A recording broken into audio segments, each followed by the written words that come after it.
Both these teams have guaranteed already made top 10, but can they push up higher? Can Bugha, Bizzle, and Clix close out week 1 with a 50% win rate? With that heal off in the back pocket, I have to think it's going to be highly, highly likely. Trashy comes up, the tack shots come out, that epic tack gets to work. Can he get the siphon? Needs the finish, he does. He takes down Bizzle, they're in zone, but where's Bugha? He is nowhere to be seen. He is going for the heal off deep in Storm. They don't have it. Not only do they finish with a 50% win rate, Bugha had 3 extra floppers, and what was that, 4 or 6 chug splashes Clay. Like, you can't win a tournament or a game in more dominant fashion. So the trio that not only won, but dominated week 1 of FNCS was none other than Bugha, Bizzle, and Clix. I know, totally unexpected joke. Anyways, this FNCS season, I am committed to creating content to help you guys improve, so in this video, I'm going to share everything I learned from watching them play, and hopefully you guys can incorporate some of their techniques into your own gameplay. Let's get into it. To start the game, they land at Sweaty Sands, which is a POI notorious for having a lot of chests and a lot of loot. They're uncontested in finals, which is actually super important if you want to do well. Having an uncontested drop lowers your chances of dying off spawn, obviously, and you'll be able to loot up so that when you do fight, you're not shambles. The most important aspect of their off spawn is that one player gets to fish as well. Make a note of this as it will come up later. Moving on to mid game, there are a few things to cover. The first is that they don't sit on edge. A lot of teams prefer to do this so that they can get easier tags for Surge, but Bugha, Bizzle, and Clix try to head more towards the center. They don't position themselves in the dead center, but in sort of that in-between space. And this helps them balance getting tags for Surge and having easier rotates to next circle. As a side note, I know this is something they're paying attention to because when the next zone pulls and they find themselves on the inside edge, they actually make the effort to move in more towards the center. The second aspect of their mid game that's super important is their awareness of Surge. Bizzle especially is somebody who's super nitpicky about this, but in my opinion, it's something worth nitpicking about. Basically, if you have enough Surge tags when Surge warnings are going off, don't peek or edit your builds. This is because other teams are probably looking for tags too, and you don't want to get sprayed at. Staying inside fully built brick or metal and waiting for Surge to end is the best play if you don't need the tags yourself. You can always shoot players later to prepare for the next Surge, but wait the current one out. The last thing to go over with mid game here are mid game fights. These aren't as common in FNCS, and they play out very differently from the fights you might be used to taking in Arena or even scrims. Now, it's possible that a team finds themselves way below Surge and they have no option but to W key and try to box fight you.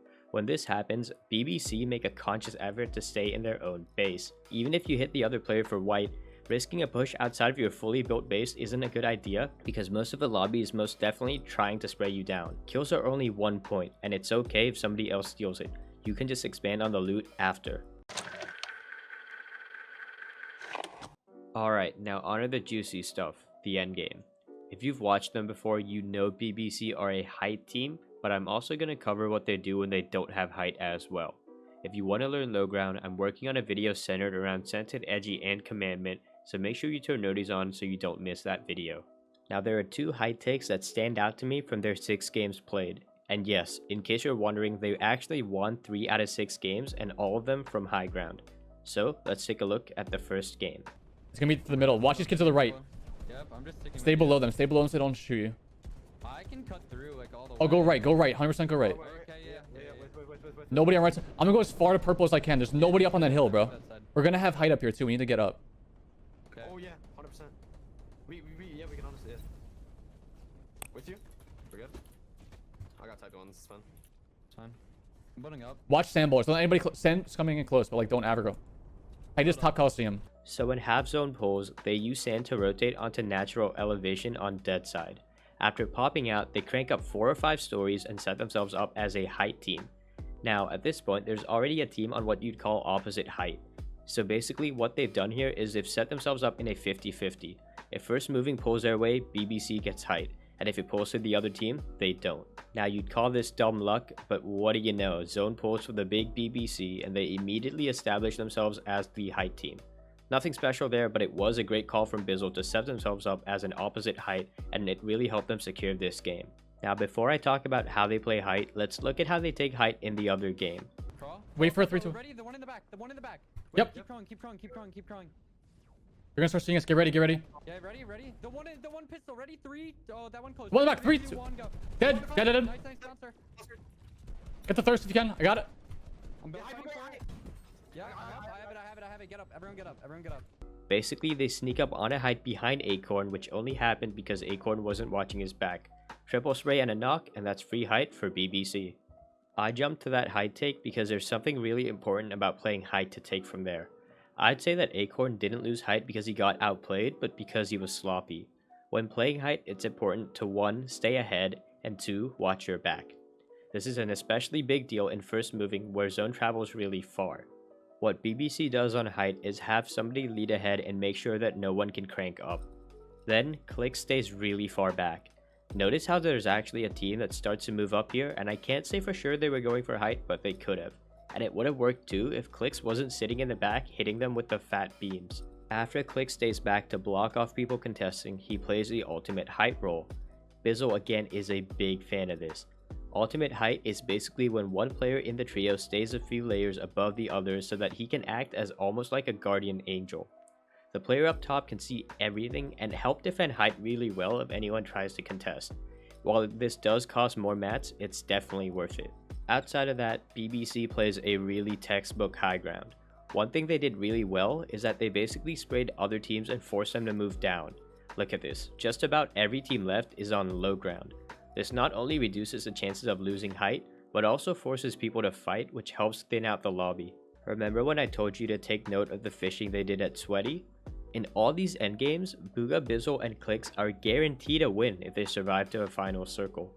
Notice how the heal-off player has plenty of floppers and splashes. If you let them take height as a trio, BBC won't just run on top of the rest of the game, they'll win the heal-off too. What if they don't have height? The most important thing to note here is how they play on an edge of zone. This means that they don't have to cover a side, which in this case is their right. This saves a lot of mats but does require the other teammates to stay focused and be more aware. Bizzle is also constantly looking at height and checking for potential takes. You honestly won't win games from mid-ground, so taking peeks at height is never a bad idea. Look for opportunities to snipe or beam players. If height is looking shambles or being contested, you can also take those opportunities to crank for it. Well, after looking at all those games, I can confidently say that it was a massive W for BBC this past weekend. Okay Jedi, we get it. Bugha, Bizzle, and Clix or BBC, whatever. All jokes aside though, I really hope that this video was helpful. I know they're not always the most entertaining videos, but I do try to slide in funny stuff from time to time, and I hope I did a good job with that. Now if you've made it this far, I know you're a grinder, so with that being said, if you guys do place after watching my videos, don't forget that I take 30% commission from your earnings, so I'll be taking 30% of your zero earned from heats. If you enjoyed the video, don't forget to leave a like. Subscribe to my channel for more Fortnite competitive tips and tricks, and please use code JEDI2X in the Fortnite item shop to support me. It's completely free. Thank you guys for watching as always, and peace.